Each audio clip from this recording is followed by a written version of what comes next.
Pasamos al último panel, el panel número 7. Este último panel se trata sobre publicidad en el metaverso. Quiero invitar a la moderadora, Pamela Gisholt Avilés, asociada de derecho en Lindner. Quiero invitar a Jennifer Chicoski a tomar el asiento. Quiero invitar a Dorian Slater Thomas a tomar su asiento también. Y ahorita que tomen sus asientos, voy leyendo sus biografías. Con este séptimo panel, concluimos este seminario sobre las tendencias actuales en el derecho a la propiedad intelectual y de la publicidad. En este panel vamos a hablar sobre la publicidad en el metaverso, un tema muy en boga en estos días. Nuestra moderadora es Pamela Gisholt. Ella estudió Derecho en el Instituto Tecnológico y de Estudios Superiores de Monterrey. Ella es asociada en Arochi y Lindner en el área de tecnologías de la información y cuenta con amplia experiencia protegiendo y tutelando los derechos de propiedad intelectual de empresas líderes de una variedad de industrias como es la tecnología, la electrónica, el entretenimiento, los medios de comunicación, automotriz, deportes, moda y artículos de lujo, así como bienes de rápido consumo. Como panelistas contamos con la presencia de Jennifer Chicoski. Ella estudió Derecho en la Universidad de Georgetown. Ella actualmente es abogada consejera de la Oficina de Patentes y Marcas de los Estados Unidos, en la Oficina de Políticas y Asuntos Internacionales. Ella trabaja para la mejora de la infraestructura de la propiedad intelectual a nivel internacional. Y los temas en los que se enfoca son marcas e indicaciones geográficas. Sus responsabilidades incluyen el desarrollo y guía sobre política pública nacional e internacional en materia de marcas. Da asesoría técnica y dirección sobre las políticas públicas del gobierno de los Estados Unidos y también coordina eventos de capacitación a nivel bilateral, multilateral e internacional. Y Dorian Slater Thomas. Él estudió Derecho en la Universidad de Tulane. Él es counsel en Frankfurt, Kearney, Klein and Sells y pertenece al grupo de entretenimiento interactivo y al grupo de publicidad, marketing y relaciones públicas. También es un miembro activo del Comité de Diversidad y copreside el grupo de afinidad LGBTQ+ de la firma. Dorian maneja una gran variedad de trabajo transnacional para agencias publicitarias, marcas, plataformas desarrolladoras, editoriales y talento creativo individual. Por favor, démosle un efusivo aplauso a todos ellos.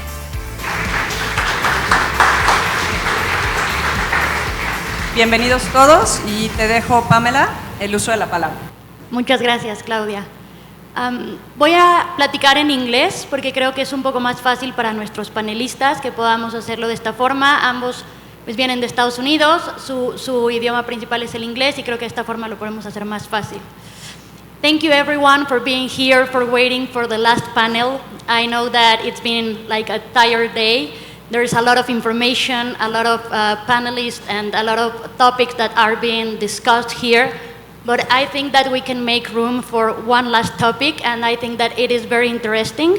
The good thing is that it is like a very practical topic because there is no theory, there is no law yet to regulate or to make a guideline of how is this working. So we are starting to know about this, and I think that these two specialists in this matter will provide a lot of good things because in countries like Mexico we still not have no cases yet, but I think that it is good to turn around or to turn to see the other countries that are already working on this and can make it happen a new era for the technology and for the Web3.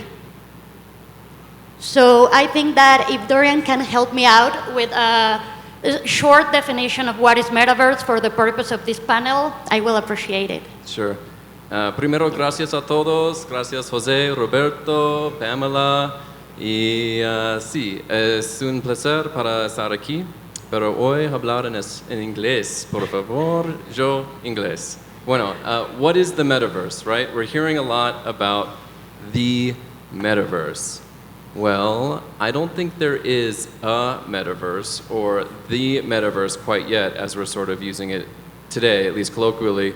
But it first crept into our psyche in 1992 with Neil Stephenson's novel *The Snow Crash*, where in this novel there was this dystopian-like universe that was this virtual reality in which, you know, there was entertainment and adventure and also lots of tragedy. But it has since grown to become more of what I understand as what someday will be a generalized virtual reality universe, hopefully accessible to many, through which we will interact in commerce or education or entertainment, much like we do in IRL, real life, right? In the real world currently. So now we don't have the metaverse as we are thinking about it for the future, but we do have some platforms that are similar to a metaverse. There are a couple of examples up here, one of which is Meta's Horizon Worlds, which is still being rolled out. Some people are familiar with it, some aren't. I think more people might be familiar with Roblox, which started out sort of as like a game building situation and has now turned into much more than that. Similarly, there's Fortnite, which has also become much more than just a first-person shooter game as it started. And then there's also a sandbox platform, which is one of many that is built on blockchain. I do think this is an important time just to make a quick note that this presentation isn't going to avoid blockchain, but isn't meant to discuss blockchain or digital technology in that fashion. I think it's important to note that blockchain and the metaverse are not synonymous. I think sometimes that's a misunderstanding that the metaverse must be tied to blockchain or somehow part of an NFT or otherwise. Oftentimes you might see that there's discussion around the metaverse and blockchain at the same time, but I think it's important to note that some of the most familiar metaverse-like platforms that we have currently are not blockchain-based, right? Fortnite, Roblox, etc. They may have some digital assets involved, but they're not on the chain, so to speak. So that's a quick explanation of what the metaverse might be. But then we're going to kind of hop into some legal issues about what, you know, to kind of picking at and having some pearls of wisdom to sort of think about as we venture into the metaverse or these metaverse-like platforms. What are some legal issues and some kind of hypotheticals and topics we can discuss? Thank you, Dorian.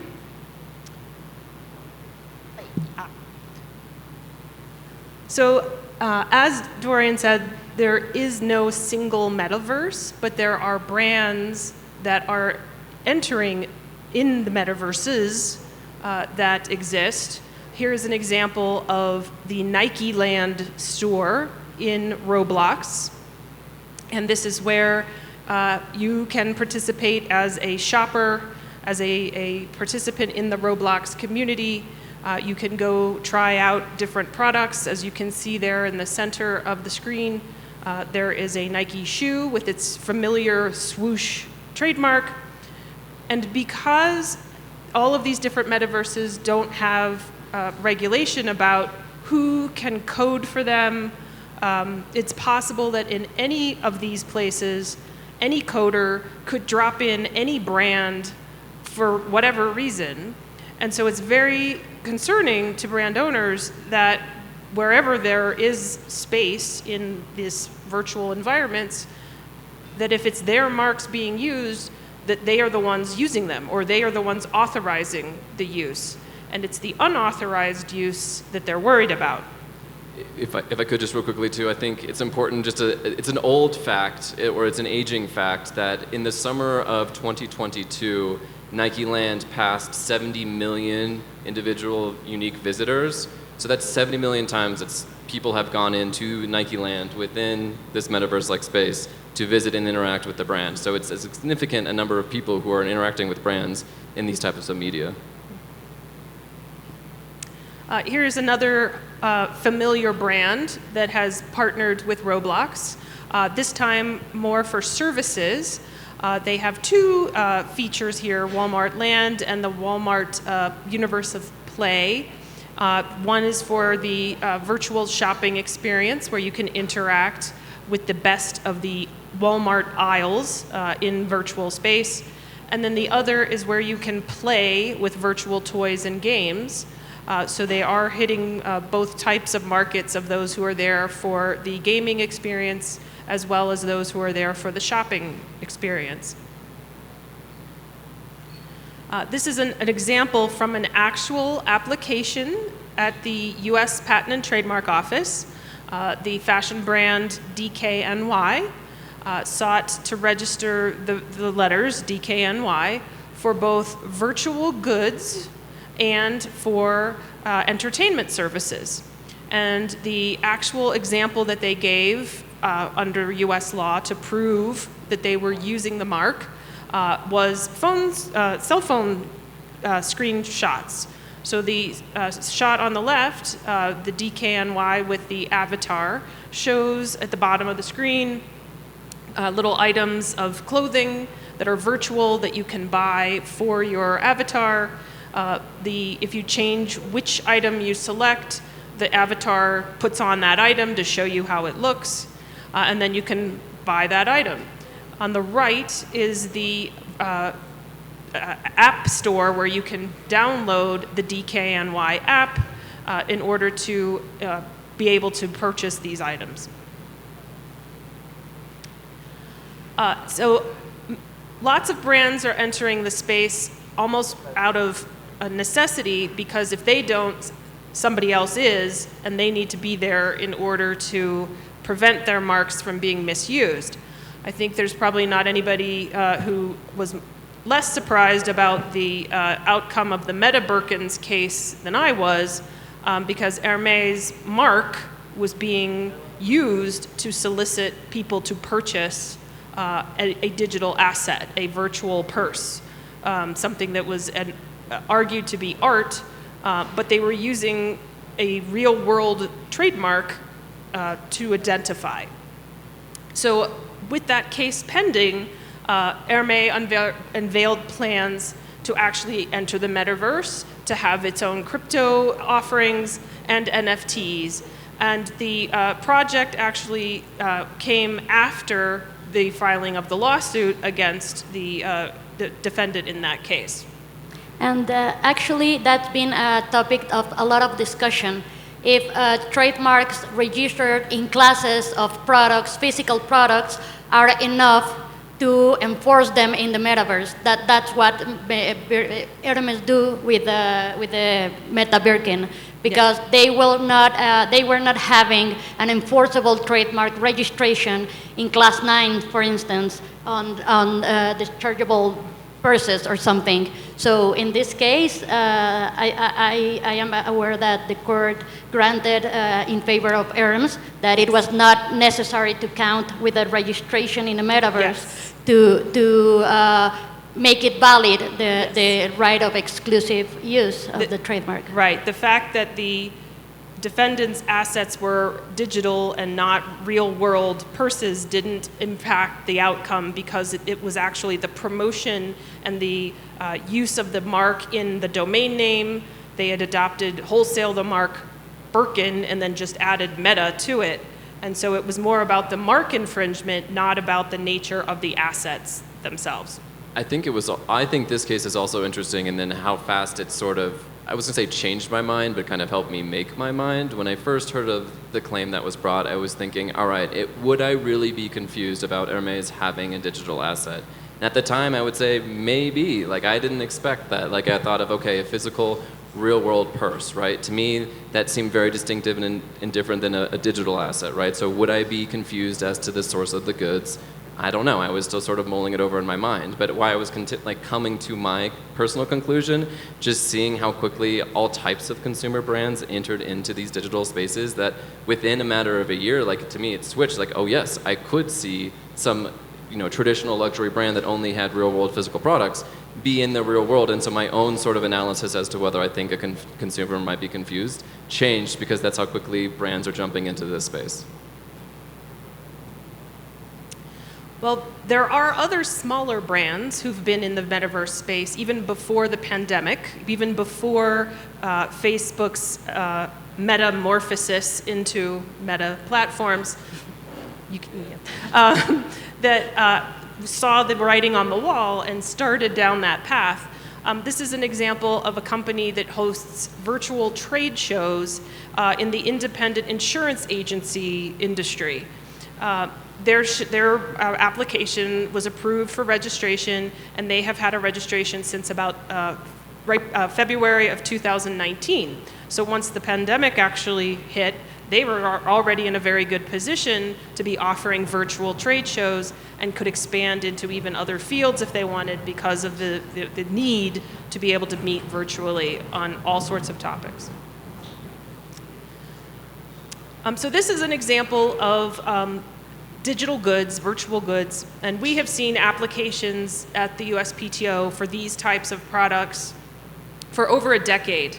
Back in 2009, the USPTO adopted a practice of allowing for registration of goods that were referred to as virtual goods in International Class 9, because we were seeing lots of applications based on the Second Life, a platform that was created by Linden Labs, and there were other industry entrants into the market who were producing code items to be used in the Second Life virtual environment.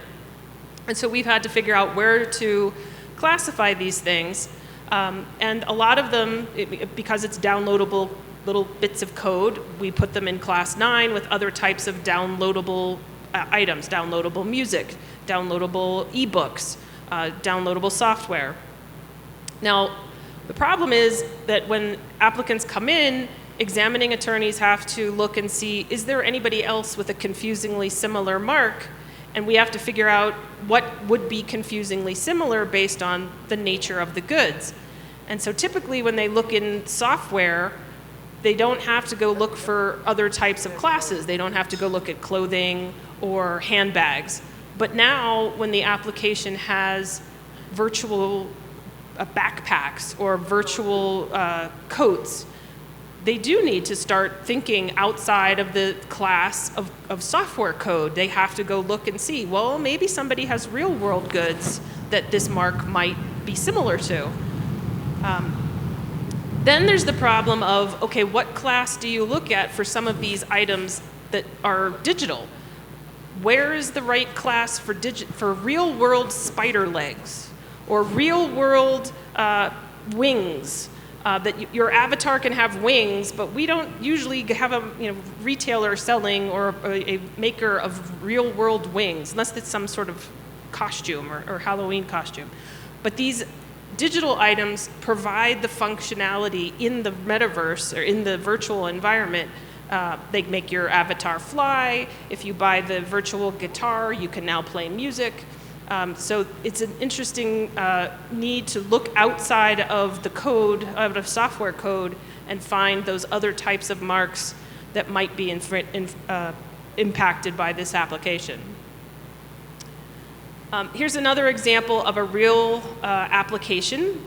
This applicant is an independent businesswoman who applied for this application for her virtual goods that she codes for a platform called imvu.com, which is a virtual social internet networking type of platform.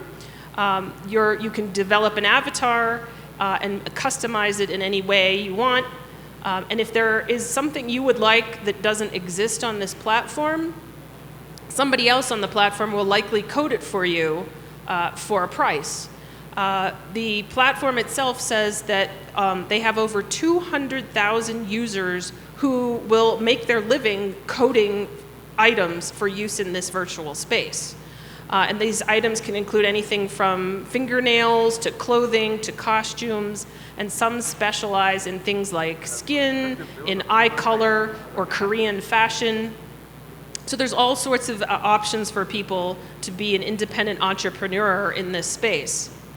And here's an example of imvu.com and the types of avatars that you can see with the products that these types of coders will provide. You can be whatever you want to be in the space. You don't have to be limited to your normal hair color or your normal appearance. So here's another example for services. There are services in these virtual environments. This one is for the El Gato Pub, and that is an event that is held inside the Wasteland, which is a section of a game. Not being a gamer myself, I'm not exactly familiar with which game, but the applicant in this case was an individual person, didn't have an attorney, filed their application explaining what they do, and they provided these examples of their services in the virtual environment. They advertised for when it would be held, and what you can do there. You can pull up a virtual bar stool, you can get into a virtual fight, you can play a game of virtual bingo. So there's all these things that you can do within the virtual space.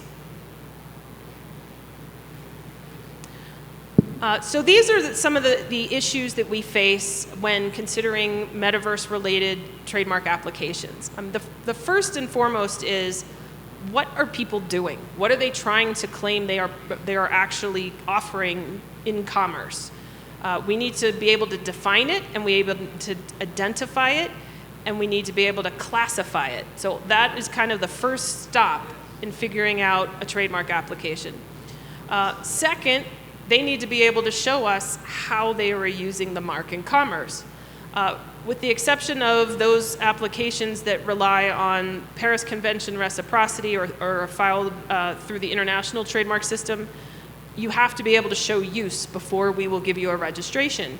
And people fall short all the time. They don't know what they're really doing in a trademark sense, but they know what they're doing in the environment sense, and they can't show us exactly what they're doing to support what they said in their identification.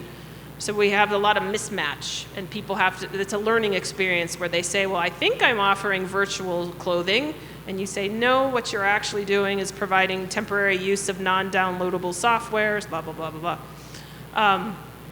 The final consideration is the likelihood of confusion with real-world trademarks. So we do look to make sure that there aren't any conflicting prior marks. If there are, we have the burden to establish that these goods and services are related in such a way that it would be likely that a customer would be confused, make a mistake, or be deceived by the use of the applicant's mark on its goods and services when compared with the prior owner's mark. And so we have to use the same standards under the law that we've been using since 1947 to show relatedness of the goods and the services, and then put forth our case and give the applicant the option to rebut our case. We haven't had, as of yet, any proceedings at our appeal board within the office or in any of the federal district courts about whether or not real-world goods are confusingly similar with virtual goods. But we are acting under the policy that real-world goods would confuse people because you would expect that the real-world producer is going to enter the metaverse. It's kind of a self-fulfilling prophecy. Once Facebook made their announcement, everybody jumped in. And since everybody jumped in and everybody's getting press, we now have the evidence to show, of course people are going to be confused, because look at all these companies that have jumped in. So if they hadn't made that announcement, I don't know how far along we would be. But again, I think that is really where the tipping point came. And our own experience is the filings have shot up.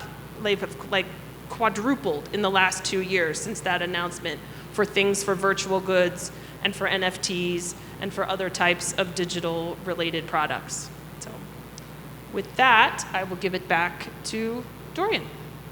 Dorian, before talking about influencers and talent, I would like to know how is the USPTO considering the use of the trademark, and how do you address that to your jurisdiction? Because I mean, the metaverse is no boundaries, no limits. So how do you say, okay, you are using your trademark, for the concern of the United States of America, how is that jurisdiction issue while using the trademark in the metaverse?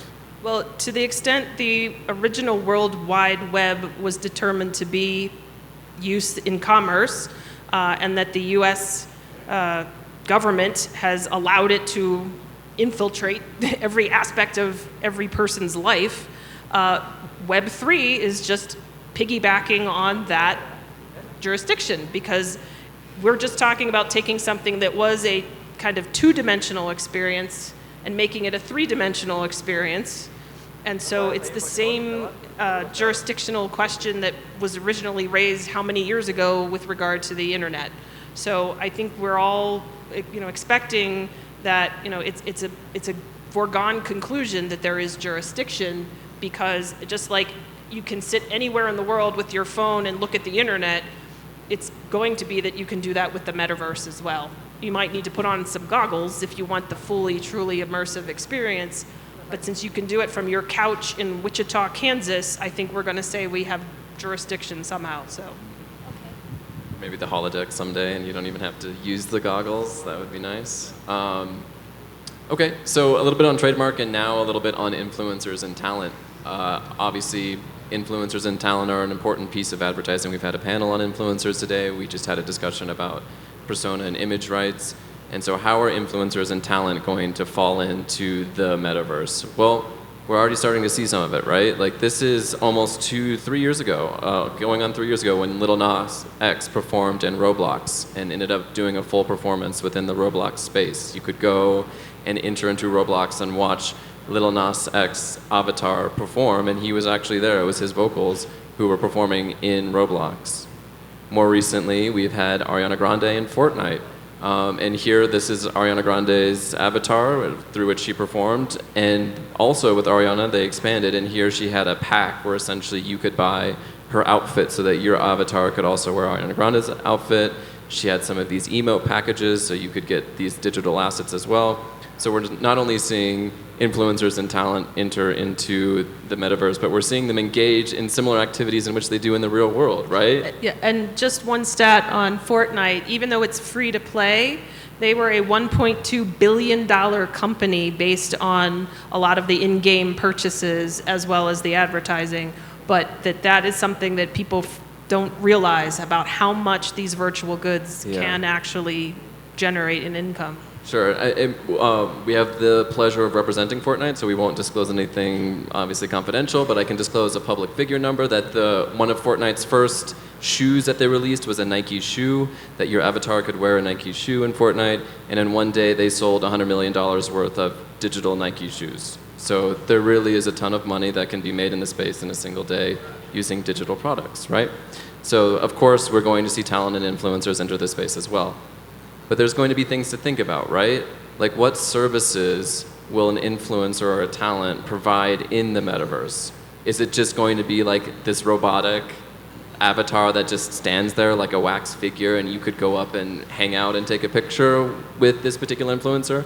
Or will they actually be providing services, like engaging in the metaverse? I think it's easy to understand a musical performer performing a concert, but think about more of like a traditional influencer. Like, will they just be hanging out in their space in the metaverse? And if so, what are they doing?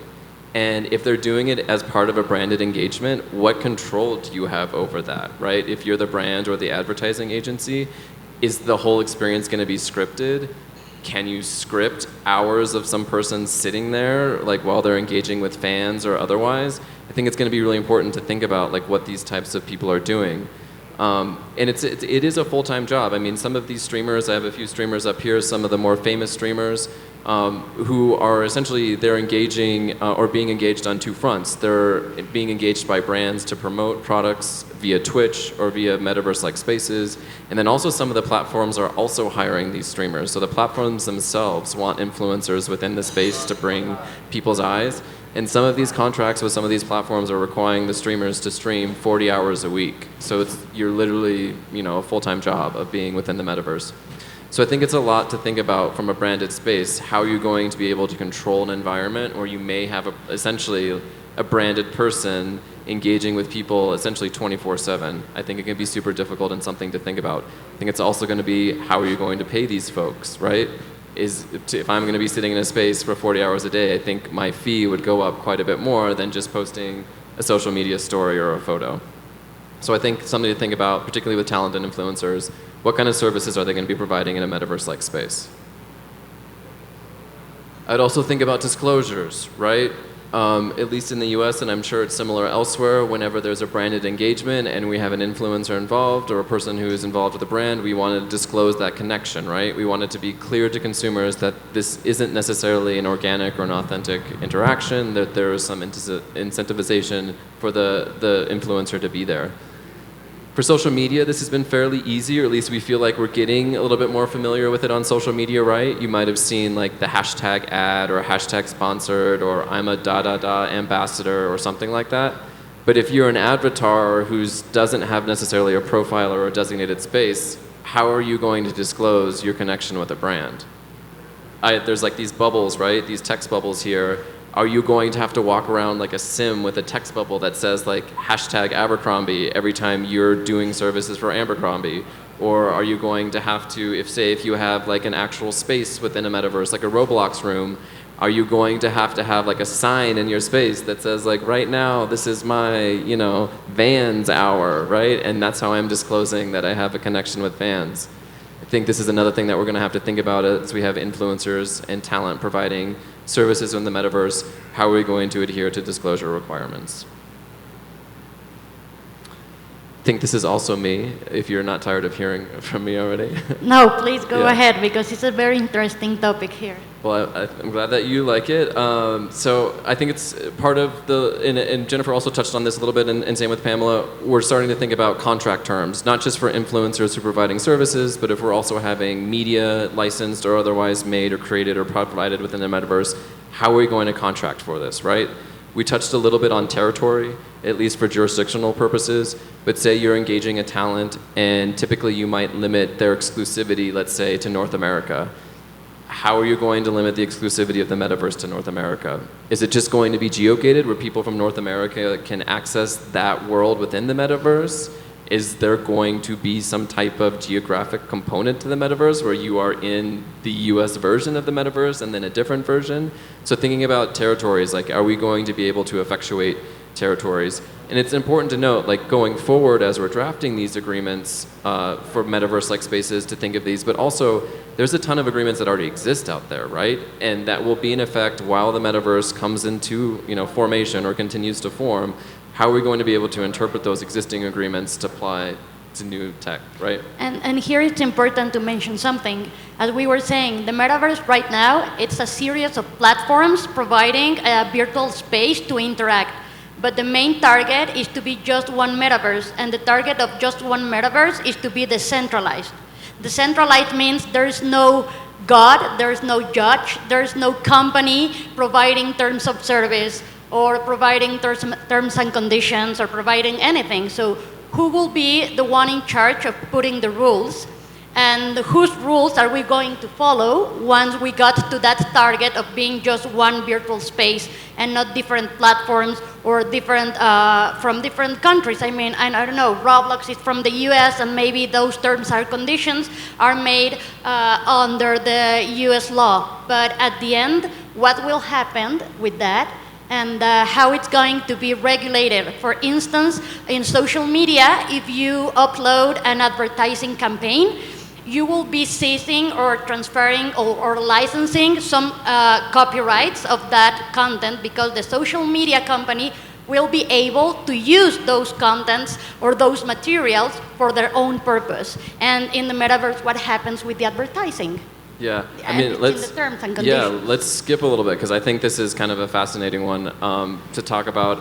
So after contract terms, I was also going to talk a little bit about codes of conduct, right? Like typically brands want to engage in safe spaces, right? Like you don't want to spend a ton of money to have this curated branded space if it's going to be a place that's easily accessible to pornography or harassers or that sort of stuff, right? So we're really thinking about what are the codes of conduct that are going to be involved in these branded spaces, and then importantly, like how are we going to enforce those codes of conduct? And it's not just enforcing codes of conduct, it's also like how are we going to enforce image rights, how are we going to enforce license agreements, like how are we going to enforce ownership rights? And it's interesting to think about. I've had a lot of nerd discussions with a lot of lawyers in this metaverse space, and we've come up with all different kinds of thoughts, right? Like, will there be metaverse police? Will we have metaverse judges? Are there going to be metaverse-specific laws?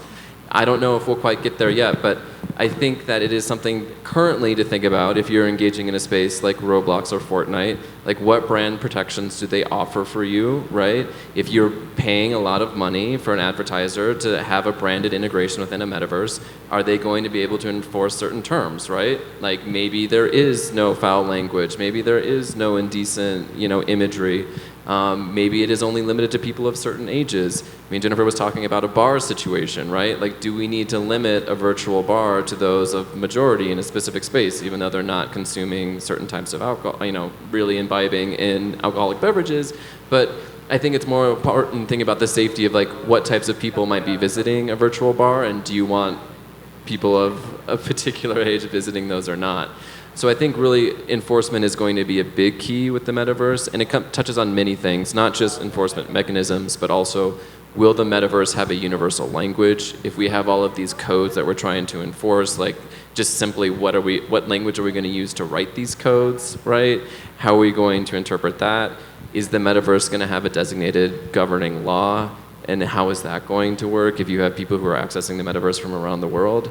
So I think if and when we get to the extent that there really is this interoperable, easily accessible virtual universe that people are engaging for a significant period of their daily life, that some of these things are going to have to be thought about. Well, when we think about how the internet now is governed by ICANN and how many years and decades that has taken to develop to the point that it is today, and now we're talking about accelerating the web to a level that we don't know where we're going. So they are very slow in getting things, technologically speaking, they're not as slow as, say, the intellectual property world governing body, because that's even slower, but everything is moving so fast in the way that the brands and other people want to interact with the metaverse. I can't imagine how we can come up with an ICANN equivalent of metaverse overnight. It's gonna be difficult. It's gonna be difficult. Enforcement's gonna be impossible. But in addition to enforcement, I'll go back to this content moderation piece and thinking about, you might have seen in the news lately or heard about or thought about generally or worked with how difficult it is to engage in content moderation on existing platforms. Just Facebook alone, the amount of not only algorithms, robots, but individual people themselves who are engaged in content moderation. And it's a huge job. And not only is it a huge job, it's a detrimental, hazardous job. There's lots of fallout for people who are engaged in these types of things, because unfortunately some of the worst exists in these spaces. So these people who are dealing with us on a daily basis do have incidents of like PTSD, mental illness, etc. So it really is a space that calls for special employer duties, right? Now, extrapolate that out exponentially to where we're having billions of people interacting with each other in this space. How are we going to engage in content moderation, and how are we going to do so in a way that isn't detrimental to every single content moderator who's doing this?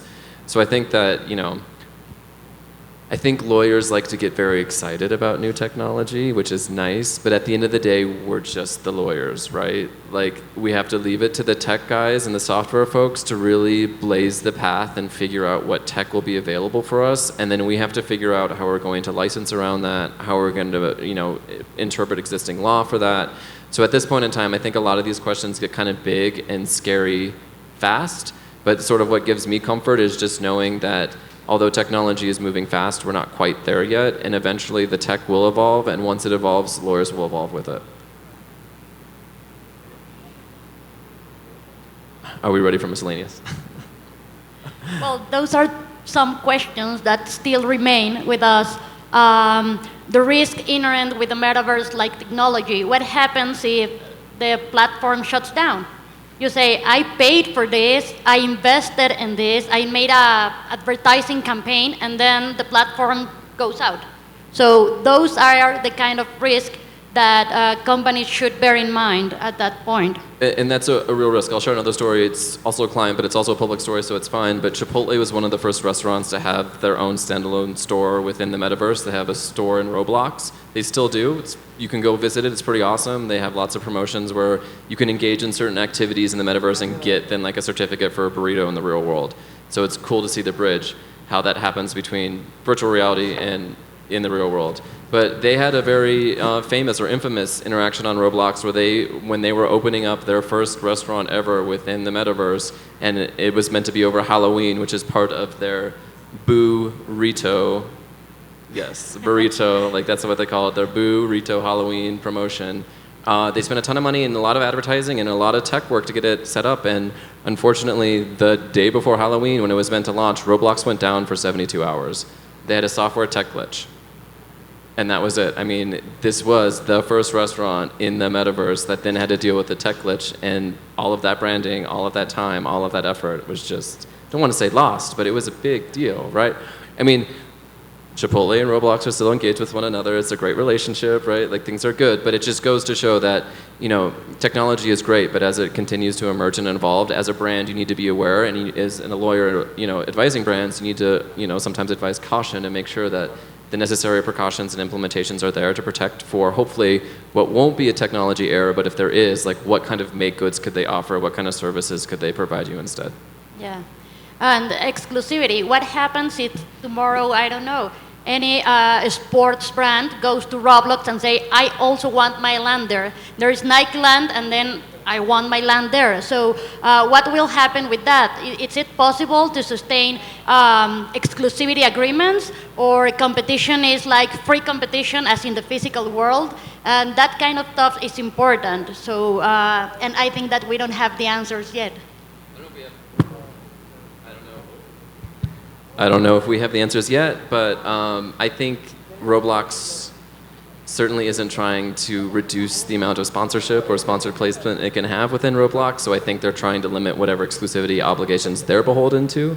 But I do think that there are going to be exclusivity concerns, and also I think particularly maybe interpreting existing contracts that might apply to, you know, technology that was available 5 or 10 years ago, and to the extent there's still exclusivity obligations that are enforced, whether or not those overlap with the metaverse, I think that's where it might get a little weird. I think it's also going to be interesting to the extent some of these brands are creating their own metaverses, and I think that's where we're going to get kind of a clash of brand metaverse, you know, hegemony until ultimately one brand might win out, and that's when we'll get some kind of weird, you know, exclusivity negotiation happening. And I have a question, Jen. I don't know if you have been able to see an application, trademark application related to advertisement agencies in the metaverse. For instance, an advertising agency that said, I want my place there, and I will provide advertising services in the metaverse. So brands come here, and I will provide those services because you don't have the infrastructure or you don't have the programmer to get into, so I will provide those services. I don't know if even a trademark application that have been received in that. We don't actually require an applicant to get that specific about the services they're offering as far as advertising. They can just say, we are an advertising agency. How far that goes depends on the circumstances in the real world. So if there are now advertising agencies who specialize in metaverse or virtual advertising, that's now part of that definition. And the definition evolves over time. So what an advertising agency did in 1947 is far different than what it's doing now. And you have to be present at what, you know, the existing definition or the existing circumstances are. So I'm sure there are ones, but they don't necessarily specifically say, I'm doing just metaverse. So. Does the USPTO have an office in the metaverse yet? I do not think we do yet, but we have had some educational programs where there have been teachers who were avatars on other platforms, and I know that there's talk about having more involvement in virtual space, so stay tuned. We'll see what we get. But cool. Again, does every office, does every country have to put their national office in the metaverse in order to then register marks in the metaverse. Someone asked me once, do you keep two separate lists, one for real world trademarks and one for virtual trademarks? I said, no, it's all one list, one register. And that's a good point. Like, basic questions are bound to happen, right, as we understand these new things. And I think that's a big piece, particularly that attorneys have in this space, is to the extent we understand it as like educating particularly our agency and brand clients who may be misunderstanding important points, and to the extent that's deceiving or hurting consumers, that's how we can protect our clients, by helping to educate them where we can. Well, I don't know if you want to conclusion argument or something. A concluding argument. I don't know if I have a conclusion per se, but I think that this is a really exciting space, and I think it's going to be incredible to see the change in the way that we can all be content creators, much like we've talked about earlier today, how existing in cell phone content creation, think about how we are going to be our own content creators within the metaverse space, and how that's going to be empowering, but also maybe frustrating from a legal perspective. Yes, and I want to say, as someone who actually has not visited a virtual environment yet, we have to, tread cautiously into some of these spaces, and some of us are going to have to be dragged kicking and screaming, but I know that it's inevitable, and so you better start thinking about things sooner rather than later, because eventually everything's going to end up having to have some form of presence, otherwise somebody's going to beat you there. So. Anyone? Any question?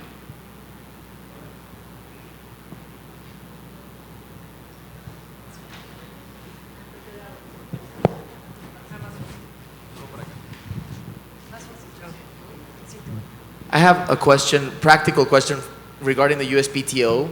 So if I'm a registrant and I'm filing a trademark in the metaverse, have you had challenges regarding the specimen of use when you have to file the specimen of use regarding metaverse? This is because I know that the United States is totally different regarding, and very specific, very robust compared to other jurisdictions regarding the specimen of use. So it's just a practical question. Yes, we have had applicants who were not able to support what they said they were doing. They had ambitions, but didn't actually make it reality in what they were able to provide. They alleged use too soon for what they said. So we do have to look, is there ability to download this item? Is there something that complies with our statutory requirements for goods versus services? Advertising works for services, it does not work for goods. So unless it's a display that associates the mark with a way to purchase it, then it can be an acceptable specimen for goods. But if all you show me is, hey, we're in the metaverse, that won't work for the Class 9 goods. It might work for your virtual bar or your virtual entertainment because that's advertising. So it is an educational thing. You have to say, if you're going to try to protect something that's what in our understanding is a good, which is a software piece of code, then you're going to have certain requirements under our statute. Hi, if it's okay, I have two questions. The first is regarding the Meta Birkin case. I don't know if it can still be appealed or if it has been appealed, and if so, you foresee that it may change something in a higher court? That's the first question. And the second one, I understand that there are some precedents in the US that say that the incidental appearance of a trademark, for example, in a movie or a video game, is not always trademark use and it's not always infringement. So I don't know if that could change in the context of metaverse. For example, in a case where you do not buy an artificial good, a virtual good, sorry, but a trademark, it's present without authorization in an environment, on a digital support. Thank you.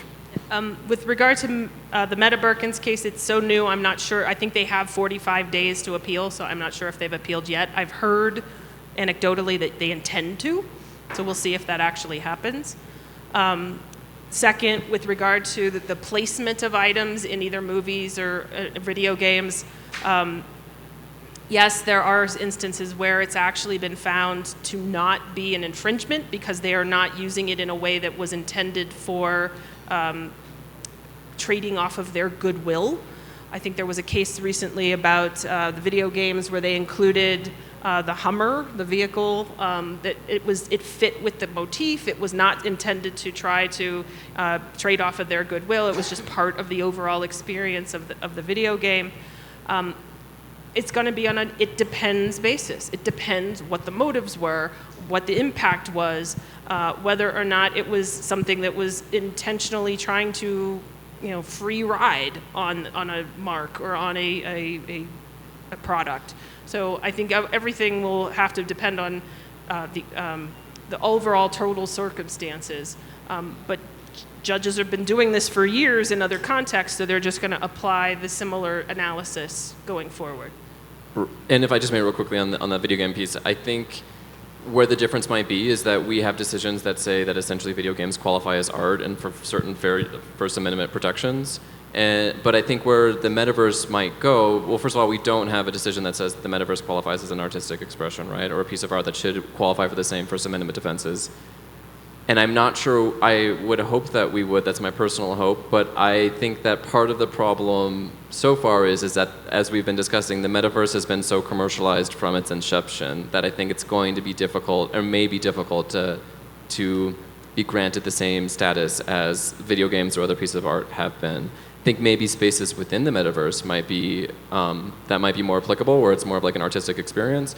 But I think in particular what we've been discussing, which is a lot of branded experience and advertising, that's going to be a difficult battle. There will be virtual or metaverse museums, metaverse parks, metaverse areas that are not for commercial purposes, that are because people want to just experience that don't have that option in their real life. If they want to go see, the park in Paris, but they don't have the ability to travel, here's a way to do that. So those types of things where it's not commercially exploited probably will have more leeway on that side of the spectrum than those that are intended for commercial purposes.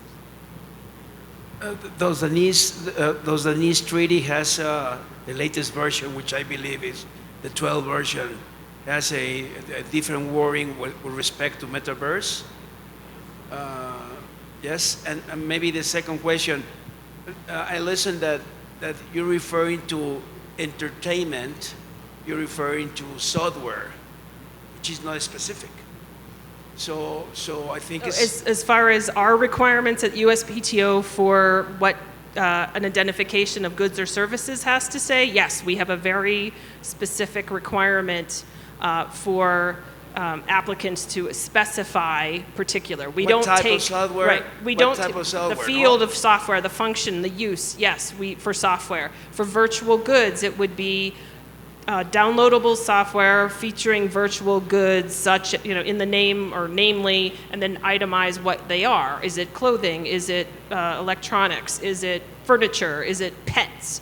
So you would need to specify what your particular virtual goods are. Just saying virtual goods is not acceptable at the USPTO. It's not acceptable at the EU IPO. I believe the Korean Intellectual Property Office has also come out with guidance about what they will accept. So it's starting to be that the offices all are harmonizing on this kind of concept of virtual goods, full stop, is not acceptable. We need more. We need to understand more about what you are doing with it. Thanks. Thank you to the panel. Excuse me. When a trademark is granted, it's granted on the digital representation of an object in a particular platform. Does that digital asset, can that digital asset be granted a copyright? And the code for that particular asset, is that code protected through patent, as in other jurisdictions? Or is it covered by trade secret? And the second question would be regarding the particular spaces where these stores are these assets are being sold. Are these stores protected by a trademark, or are they protected by a trade dress? For the first part, with regard to the platform, we do not inquire as to the nature of the platform. So if the example of use shows Roblox or shows Fortnite, we make no judgment on that.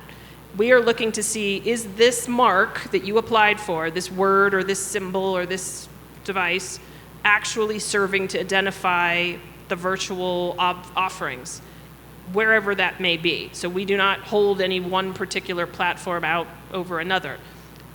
Regarding the code, I mean, that's something that in the US at least would be under copyright, and the Patent and Trademark Office doesn't get involved in that. That's a different sister agency, the Copyright Office. And then the second question about the services or the spaces, again, if the space has a name, Nike Land, the Walmart Play Store, those types of marks can be registered as service marks, even though they're only being offered in the virtual space, much like an online store on the traditional web, their mark can be registered as a service mark for an online retail store service. But I'll let you jump in here for... Yeah, sure. I will interpret your question in the way that I want to hear it. I think it's a little bit of ownership, right? Like going into what is the ownership that a brand might have in a particular space and how they can protect that. And I think it's exactly as Jennifer was saying, is that you have to look at the terms of the particular platform, right? And most of these platforms, you are not owning your actual space, right? There are certain licenses that are granted to you, albeit exclusive licenses, right? And then even the goods that you are selling, you are not selling those goods, you are selling a license to use those goods. So there's lots of it's mostly licensed when you look at all of this. I think, and I tell lots of our advertising agency and platform clients this, that we're doing a disservice to consumers by saying, come buy these goods, right? Because that's not actually what you're doing, but we're getting there slowly, trying to preface it from the right place. But unless the brand is owning its own metaverse-like space, and there are a few of those out there, their ownership and related rights like copyright are going to be subject to whatever the particular license, terms of service, or EULA is offered by that platform. And that is something that we've noticed in the applications, that the online stores, you put your item in your cart and you buy it and you see a little buy button, or shop, buy, right? In the Roblox space, you see get.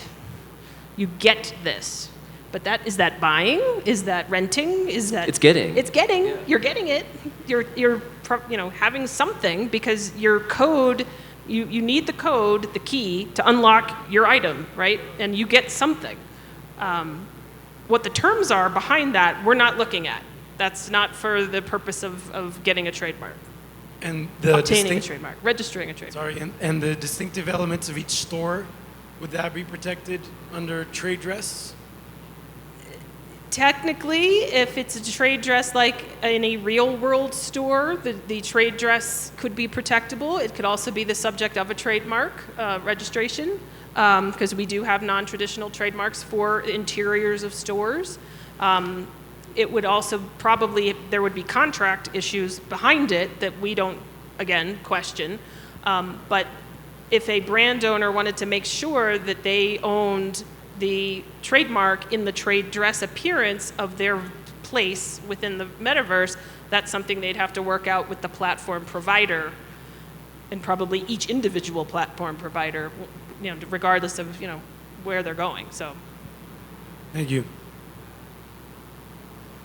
So I had another question, maybe more opinion-based, but I wanted to know the panel's opinion on whether intellectual property created outside of and brought into the metaverse will be treated differently than that which is created in the metaverse, taking into account there's not going to be anything tangible, and the metaverse it can't fall under any jurisdiction. That's my question. Thank you.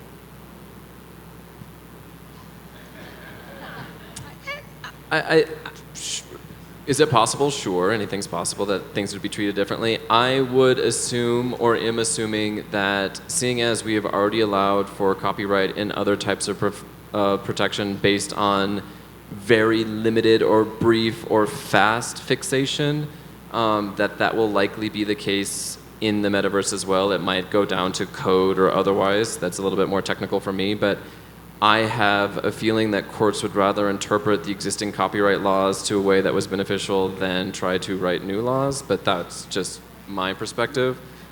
There might be, it sounds like a good case, for sure, to start thinking about this, and I think it goes to sort of one of the larger questions that we've had today with emerging media, like what are ownership rights, and are these, or even our understandings of ownership rights changing as our media changes, right, or should they?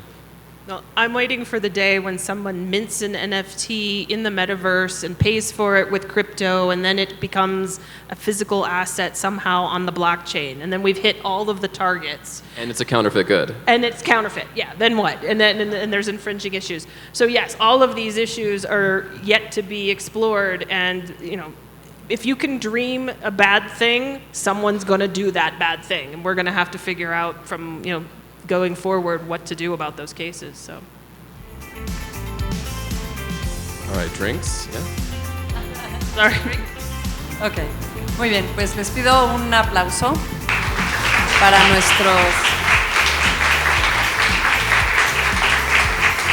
nuestra moderadora y para nuestros panelistas. Con esto concluimos el panel número 7 de este seminario de tendencias actuales en el derecho de la propiedad intelectual y de la publicidad. Gracias, Roberto, gracias a todos por su atención y que pasen muy bonita tarde.